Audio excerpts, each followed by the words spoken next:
Nomor yang Anda tuju sedang sibuk. Riri mana sih? Nomornya sering banget sibuk. Handphone yang menempel di telinga pun lama-lama Della turunkan dengan penuh kesal.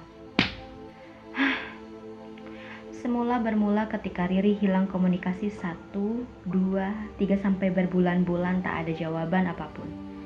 Media sosial semuanya nggak ada respon sama sekali. Kesepian mulai meronta-ronta. Masalah silih berganti datang.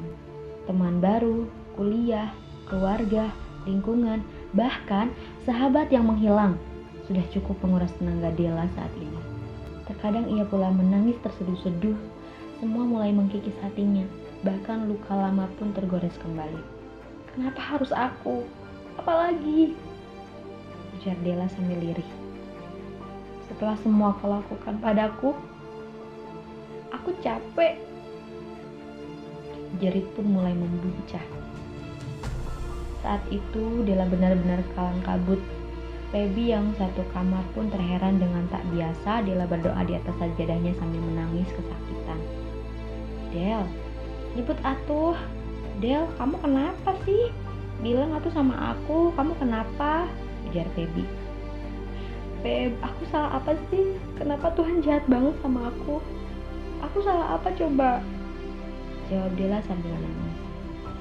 Gila ya kamu, Del. Nyebut kamu. Tuhan itu gak salah, kamu gak salah, gak ada yang salah. Kamu harus paham, yang salah itu cuma keadaan. Aku tahu kamu lagi kalut, tapi kamu harus paham ini semua sudah takdir kamu. Ujar Feby sambil menenangkan Della yang semakin menjadi-jadi. Namun dia selalu memperhatikan Della, teman sekamarnya, meskipun jarang bicara.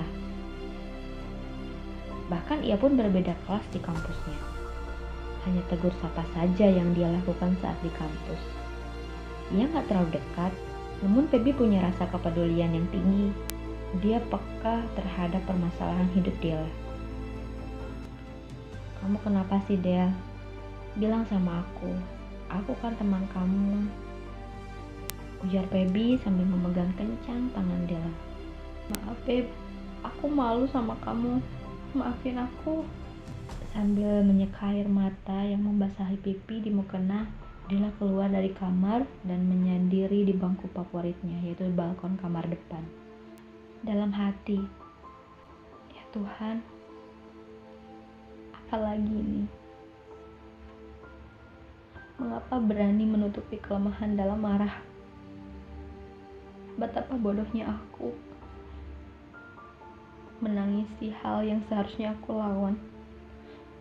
Lemah sekali aku ini, ya Tuhan. Sedikit demi sedikit mulai merangkai kata. Dalam pikirannya, ia memang pandai merangkai kata-kata. Dia selalu torehkan di buku kecilnya sambil menahan kesal dan malu. Saat itu Della meratapi hidupnya yang begitu pahit. Ingat, Del, hidup itu hanya sekali. Kita tidak bisa menyalahkan keadaan di masa lalu, di mana kita merasa belum baik di hadapan Allah Subhanahu wa Ta'ala. Merasa banyak sekali dosa atas perbuatan-perbuatan di masa lalu. Jangan sampai menghambat kita untuk terus melangkah akibat dosa tersebut. Karena meskipun kita memiliki masa lalu, tidak menutup kemungkinan persangkaan yang mudah membuat kita merasa tidak bisa mengganti dosa-dosanya dengan kebaikan. Tidak mustahil bagi Allah. Apa yang menurut kita buruk, belum tentu menurut Allah buruk. Bahkan sebaliknya, apa yang membuat kita baik belum tentu menurut Allah baik. Ujar hati kecil yang mulai sadar. Terus-menerus mengeluh kepada ketetapan hidup itu salah. Della terus menyeka air matanya yang mengalir deras. Del, aku bisa bicara denganmu sekarang kan? Ujar Feby sambil menunggu di belakang punggung Della. Enggak, Pep. Kamu bisa tinggalkan aku sejenak, aku mohon. Ujar Della yang masih memalingkan wajahnya. Oh iya, Del, aku pergi dulu ya. Feby pun pergi meninggalkan Della sendirian di balkon. Dan akhirnya, semua berubah. Feby sudah merasakan ada yang Della tutupi darinya. Hari demi hari pun mulai berlalu, Della mulai merubah dirinya perlahan, dan Feby pun mulai memahami kehidupan Della seperti apa.